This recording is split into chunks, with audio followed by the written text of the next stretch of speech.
You're probably thinking just another third-gen Trans Am. What's so unique about that? But this one's a little more special. See, the top on this one goes down, and in 1991, they only made 555 examples of these. In 1991, Pontiac made 555 examples of the Trans Am convertible, but none of them were made in-house.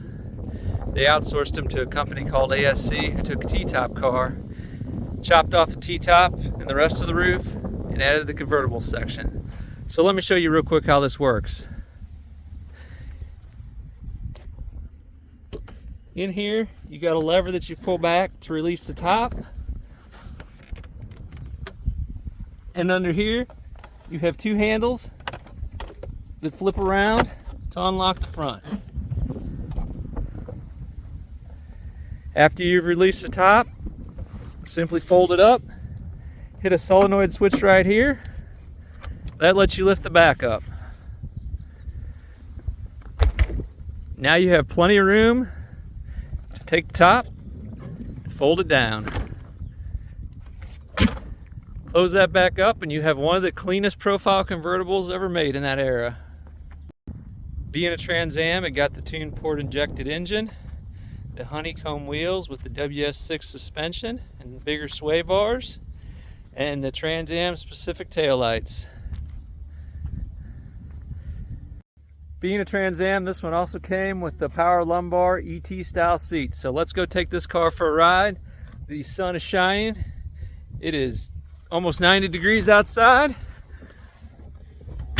Great convertible weather. Even after over 3 decades, I think this convertible still has one of the best profiles with the top down of any convertible ever made. Certainly turns heads wherever it goes.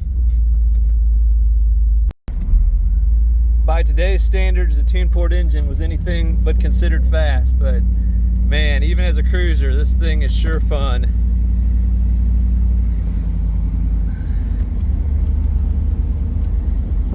You have to wonder how many of these still exist after 30 plus years. I know a lot of them ended up in a junkyard. Where do you get a view like this? Convertible Trans Am, driving across the bridge.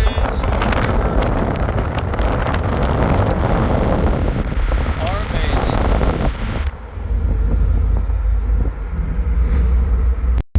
So we're on our way to an anything car cruise.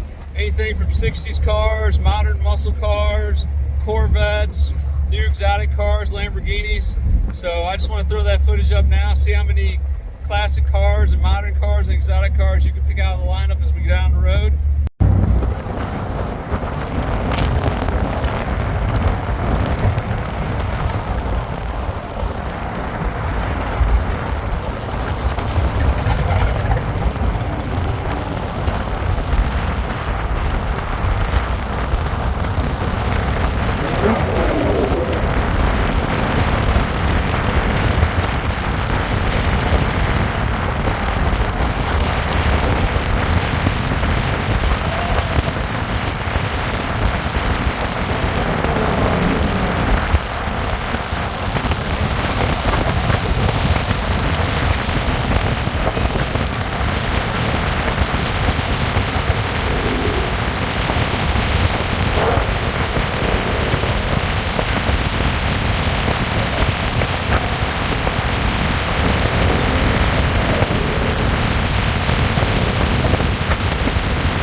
Down there, I'd say there's about 10,000 people and a corresponding amount of cars, and in the bunch not a single Trans Am convertible.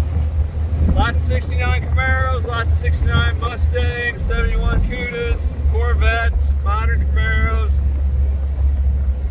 No other Trans Am convertibles. That kind of tells you how rare these cars are, or maybe they're just overlooked, unliked, I'm not sure. It may not be modern, but cruising through these hills, it's modern enough. It has fuel injection, power windows, power mirrors, power locks, AC, even has power seats and cup holders.